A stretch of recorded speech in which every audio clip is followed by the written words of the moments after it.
देखिए, हम भाई के बेटी के शादी में घर पहुंचे हैं और घर अभी पहुंचे भी नहीं है, रास्ते में जस्ट दोस्त के यहाँ रुक गए हैं क्योंकि बारिश बहुत ज़्यादा हो रहा था।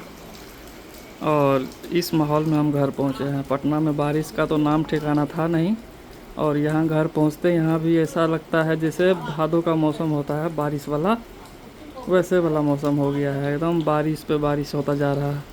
देखिए ज़मीन पे बारिश हो रहा है और हम यहाँ बारिश में फंसे हुए हैं, घर नहीं पहुँच पा रहे हैं। ये हालात था। सोचे शादी में जाएंगे और शादी में आने के बाद ये हालात हो गया। बारिश में आधे रास्ता में हम घिर के बैठे हुए हैं।